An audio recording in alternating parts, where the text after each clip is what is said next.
Welcome to Team Connect.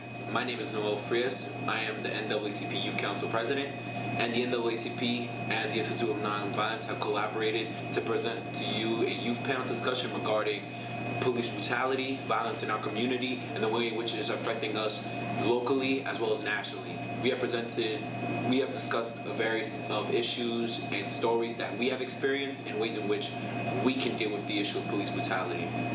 Thank you for tuning in, and we hope you enjoy it. The President of the Youth Council, Noel Frias. Why is because somebody's making a profit off of it. So when you have this type of fear being sold to the American society, you're going to get other effects. And the other effects, and Michael Moore made a whole documentary about it after 9/11, how the arms industry had a massive boom and individuals from the southern states started to buy more weapons. The issue was it was more white people who were buying these weapons. And when he started to ask them, why are you buying all these weapons? He said, because I want to protect my amendment rights from these people. He said, who are these people? And he said, well, these Muslims and these colored people who are a threat to my community. So when you see news stations such as Fox News and CNN and SMNCB peddling this fear that, oh, you got to watch out for the Islamic terrorists, and you have to watch out for the colored people who keep shooting up your communities. What you're doing is you're priming individuals to think that colored people are a threat. And when you start, and that's been being sold since TV first came out, it's always been this concept that if black people, even the concept of just self-empowerment and taking control of our own communities is a form of threat. So white people start to arm themselves and they start to get scared because like, oh my God, black people are finally taking a stand on a lot of positions. Black people are finally empowering themselves, and now it's like, oh wait, no, now black people might also be terrorists, they might also be a threat. So when it starts affecting the police officers, when they're patrolling the streets, everybody's a threat. That's the issue. That's how they train police officers to think. Anybody you pull over can have a weapon, or any individual you pull over can kill you. So when you pull over a black person, that your subconscious mind starts to think, okay, I saw on TV that black people are a threat, that black people kill. All I see on the news is black people kill this. My statistics tell me that black people are more likely to kill in this community. So when I pull over that black person, I think, hey, this person might have a gun. Let me search them. Let me search their car. And it's because of what we peddle through the media and the way that we train our law officers. And that starts affecting our community because now we have people having their amendment rights stomped on, and it's because of the fact that law officers are scared to death of us. They really think we are the threat, but in reality, they're supposed to be the ones serving and protecting us. So if anybody wants to add on, they can. I don't think for my situation I can really add on. I don't pay attention to police brutality that much. I don't research it that much. And I do hear about it in the news sometimes, and I think that's wrong. It's the wrong thing to do, police brutality. But for me to say something about it, I could probably say the wrong thing. I don't know the statistics. I don't know, so I don't think I should add. What are ours? I don't know. I'm not in my community that much. I'm usually here. Yeah. So how do you feel about the fact that they patrol this community a lot? Like when you're around them, how does that make you feel? Sometimes it's not like it's unusual to me because I did live in Providence for 9 years, but it's just it's kind of like it kind of provides a fear in some people because then you'll see some people see a police car and they'll like slow down or they'll just stop talking completely. So I think like with police just patrolling around like constantly, it makes people uncomfortable.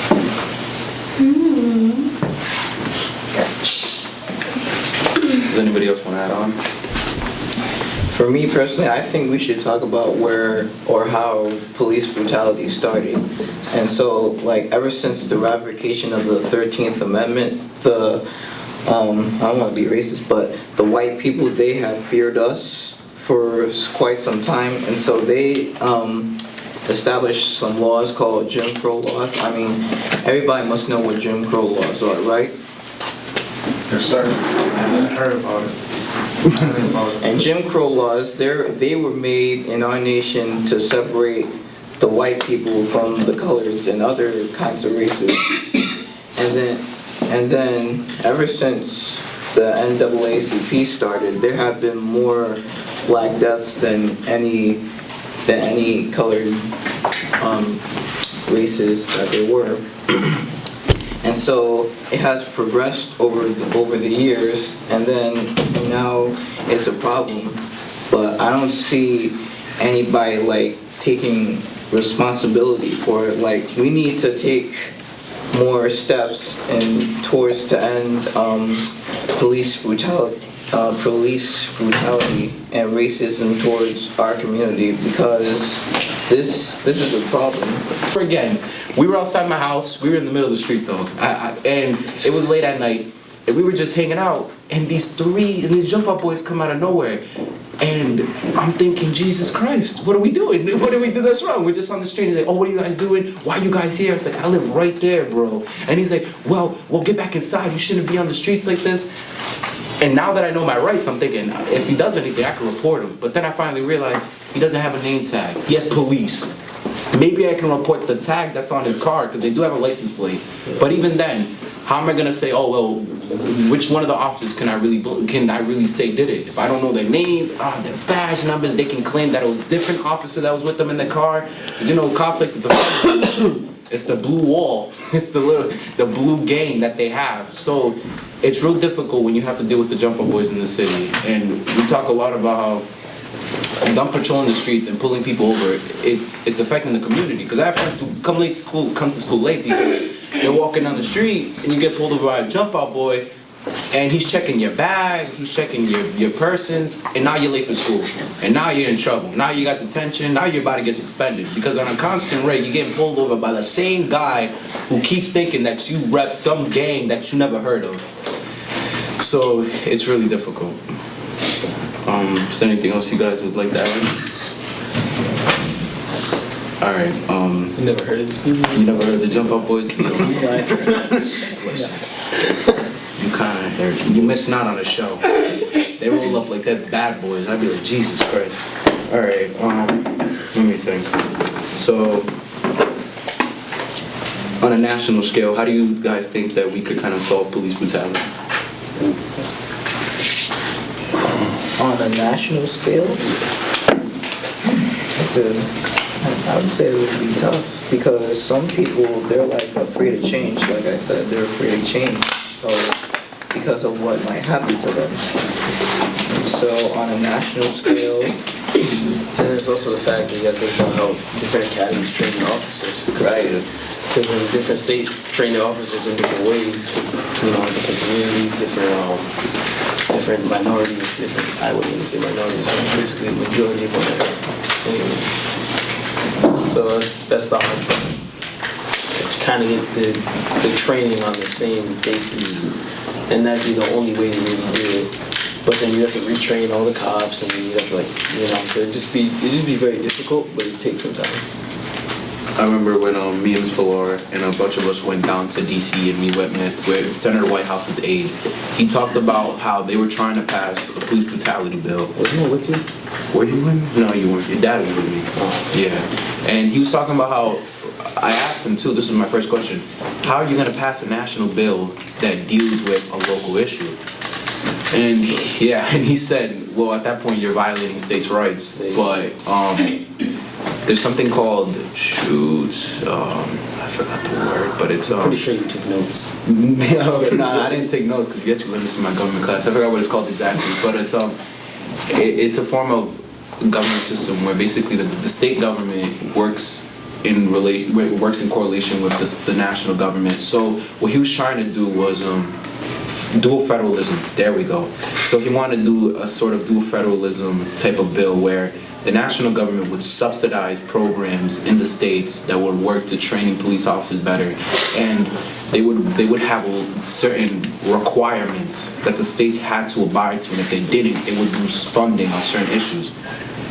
So when I heard that, I kind of thought that could actually work. But the thing is, again, certain states don't take that much money from the government on certain the federal government on certain government programs. So what you have is a situation is where you can threaten to take away their national funding, but at the end of the day, it may not affect them as much as you wish it would, to a point where they would actually change the way in which they train their law officers.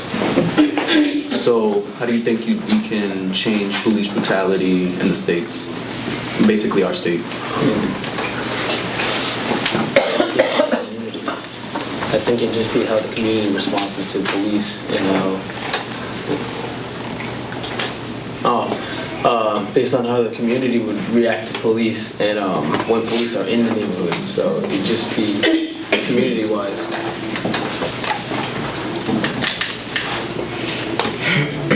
Anybody in the crowd think, like, how would you be able to solve police brutality? How would you think would be the best way to solve police brutality? Anybody? Keep asking ourselves these questions. We don't know I don't think you could. There's no way you could. You start with some of the things you were saying. Felt like you would definitely have to recondition and retrain the police officers in every state, and I had already felt like it had to be handed down from the government. Obviously, the state itself, like you said, it wouldn't proceed to these proper rules or the proper. I can't find the word right now, but definitely it would have to come down for the government. But to comment on, these two young fellas, they never had all three of you never had a run-in with the Jumbo Boys or cops of that nature. It could be difficult at times, not knowing, like you said, sometimes they're in unmarked cars and like contribute to the fact that their sole purpose of their job is to find things or do things illegally to obtain things. That's the purpose of their job, you know what I mean? My name is Dana Harris. I'm from Providence. I'm 25 years old, and I'm a victim of being harassed by the police. My name is Russell Ford Brown. I'm 26 years old. I am a victim of society. I've been shot. I have been harassed by police. I have lived a life for most youth that is normal, that is not normal. And this is our story. Okay. So let's basically start with, what do you guys feel about police brutality and the way that affects your community? Well, I could start off saying, introduce what happened with me, and my story is, a lot of people probably know who I am or heard of what happened with me. I've been stopped for my air freshener in Providence and on the east side. And what's the problem? Can I help you, sir?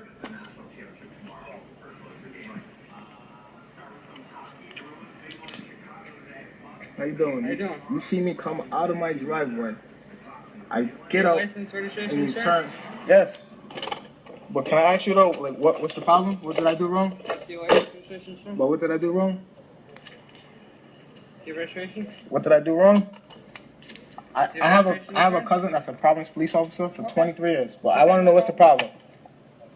I'm tired of this shit. I came out my house. I come to the store. My daughter's home asleep. Like, what's the problem, sir? Like, what's the problem? I'm not a gangster. I'm not a thug. What's the problem? Not a problem. But what's the problem? I don't get why I got pulled over. I don't understand. You have the insurance? Insurance is right here, sir. Bill of sale, everything. This is my car. I own this car. It's expensive for.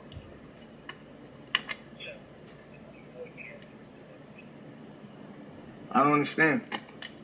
You have that. You can't have this block obstructing your view. What? Come on. Are you serious? Yeah, I'm serious. For my You can't have that there. air fresheners. Yeah, I you can't have it. this You can here. have it somewhere That else. is crazy. That's the reason why you pulled me over? Yep. You're bored. I can tell you're bored. Have a good day, man. Board. Have a good one. Have a good day, sir. I recorded myself. The video went viral. It went all over the place. I was in the newspaper. I spoke on the radio. I met a lot of powerful people. I never really told anybody about that. I spoke with Minister Louis Farrakhan. He called my cell phone, and we talked about 20 minutes long. I was at work, so I couldn't really talk to him for a very long time. So the speech he gave me was to stand up and let my voice be heard, even like if you're scared in any situation, whatever the case may be. If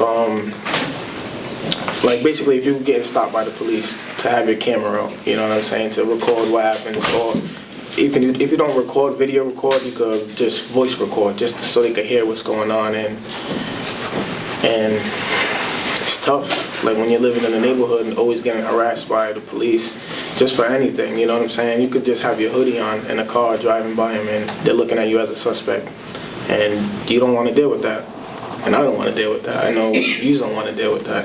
It could be cold, you know what I'm saying? You might not have heat in the car, so you want to dress warm, you know, and you're getting pulled over and harassed. But I'm here today to talk to you about what happened with me and how I feel about it. And the way I feel about it is that cops should get retrained when they do something wrong. And I never would have went really far with my situation, what I'm doing with them right now. I have a case built up upon them right now, and I didn't want to do all this far. I didn't want to go this far. I just wanted to sit down with the officer to talk to him about the situation and why he stopped me and why he ignored me 20 times. And it's just crazy. It's crazy. And take your time.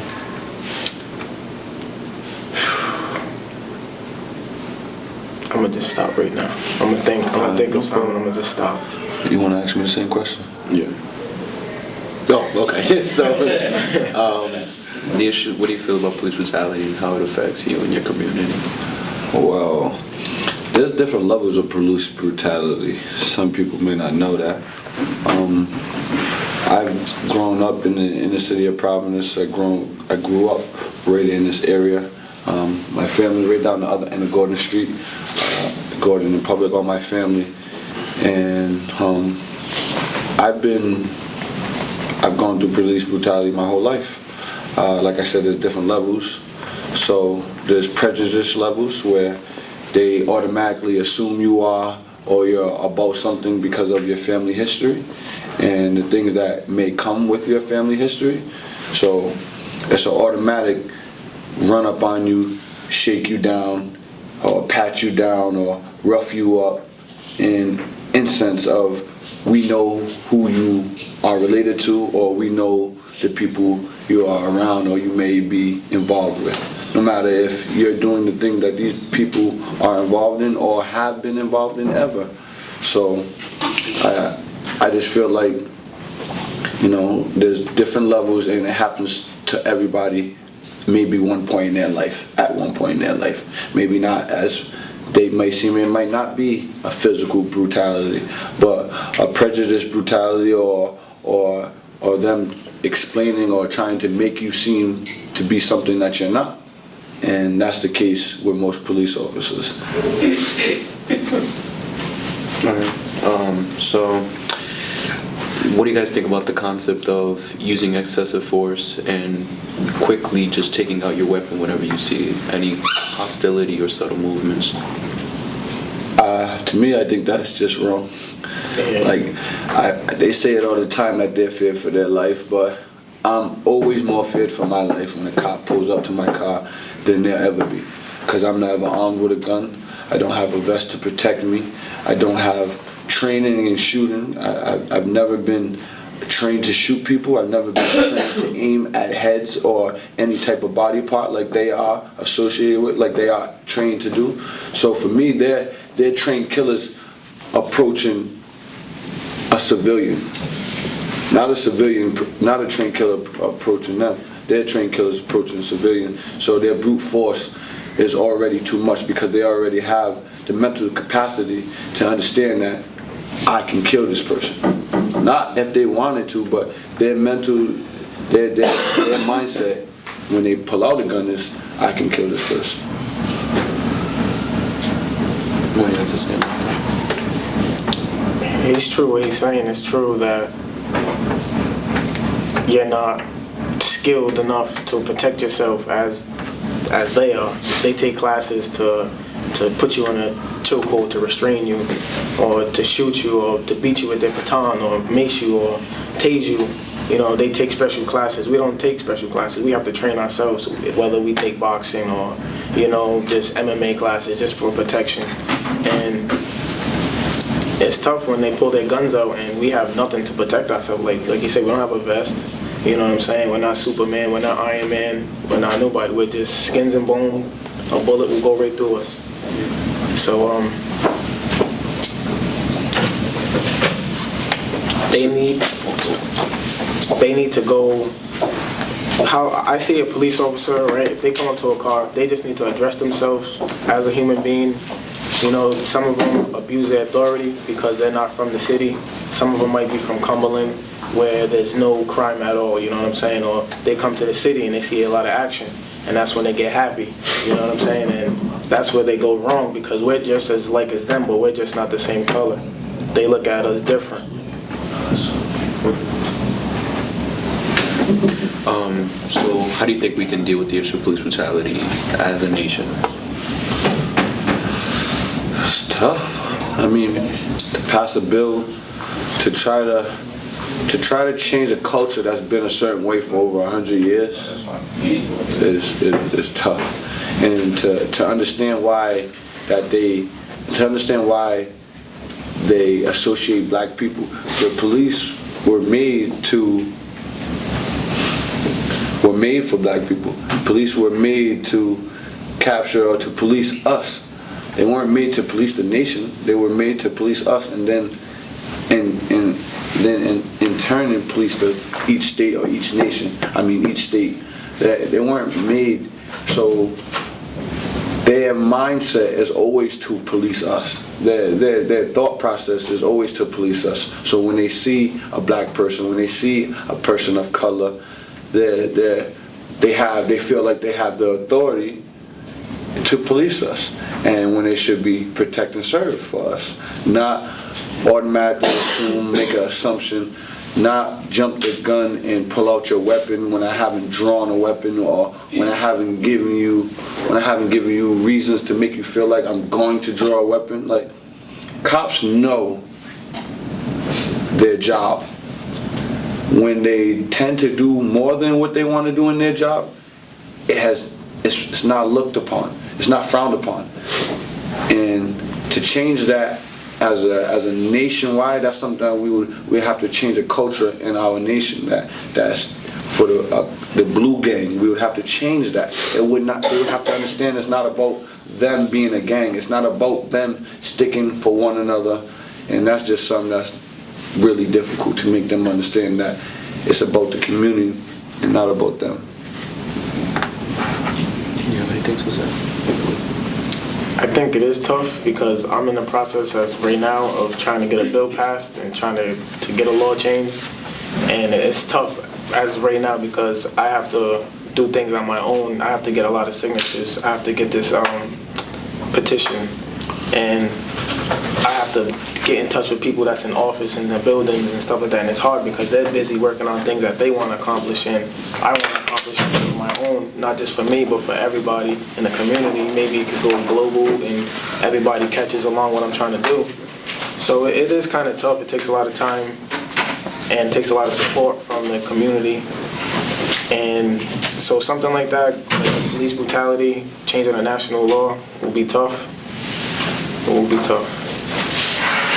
How do you think we can change, how do you think we deal with police brutality on a state level, basically in Rhode Island? We don't handle it well enough.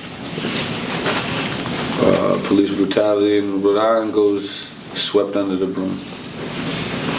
It's about who you know in a small city, in a small state, honestly, but it's definitely about who you know. So police brutality in Providence, it's a slap on the wrist. State police officer kicked this girl in the face while she was in handcuffs. Like, he's been charged, but it's a slap on the wrist. Some may never lose their pension. You understand what I'm saying? He's still getting his pension. He hasn't lost that. So certain things, there's a picture in It's Here Barbershop of a kid from the city of Providence who was brutally beaten down by the police officers. Brutally. Like, his face, he looks disfigured compared to what he had looked before. And to a degree, it's been a slap on the wrist. Like, nobody really came to justice, nobody's been ever. And to think about it, you have to look at it on this level. What police officer or police station wants to put their own police in jail. You know what I mean? No matter what they do. On what level do they say to themselves, we have to put him in jail, we want to put him in jail? They try to do everything they can to keep him out of jail. You know what I mean? So, I mean, you got to look at it from both ways. Honestly, I think another thing, if you want to act, just to get on your question, you said, what could we do? I think a lot of it starts like simply, you got to look at the people who are doing what you want to do and then to a certain extent emulate that. So think about the Jewish community and the African community. They're so tightly knit that they keep things within themselves. Do you know what I mean? Like, instead of them going out and buying, say if I need a hat, okay, I'm not gonna go out and buy a hat from this guy because for one, he's way too expensive, I don't care nothing about that, and I can put money in your pocket. And then later on, you'll come back to my business and you'll spend money with me. And then now we just keep the money flowing like this. And it's within the community. Now what you can end up having is you have some people that your community grows and you get some type of power from it, because now your finances, you don't have to go outsource to somebody else to get what you need. And that will kind of eliminate a little bit of the bull crap and make them realize, hey, listen, you guys are going to have to treat us with more fairness. If not, you know what I mean? Like, what are they really losing by killing off black people? One less person to be in competition with is where they really look at it.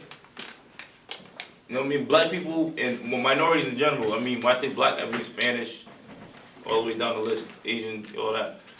And I think the kind of talent that you find inside of minorities, you know what I mean? A lot of creativity is born through struggle. And that's why you see like a lot of good stuff going on in the city right now. There's bright spots, you know what I mean? Because out of the struggle, you're seeing bright, you know what I'm saying? Little bright spots. But some people are like, yeah, I want this to happen. And some people are just like, yeah, I want it to happen, but I want it to happen through me. See, we still selfish. We still not thinking about each other. We still, you know what I'm saying? If we think about everybody as a unit, you won't even care who it happens with first. I don't care if it's your clothing line that blows up first in the city. I don't care. You know what I mean? I don't care if it was your record that blew up first in the city. I don't care. I don't care if it was your ice cream business that made the city popular. Whatever it is, if we support each other and keep that growing within each other, eventually something great will happen. That'll be a start.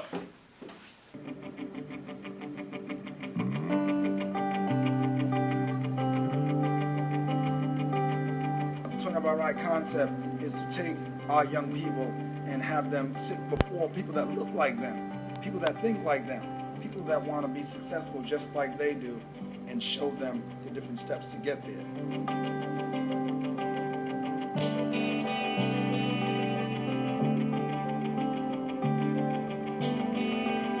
I wanted to come here today on this wonderful endeavor is to speak to the youth about the many opportunities that we have in the Rhode Island State Police.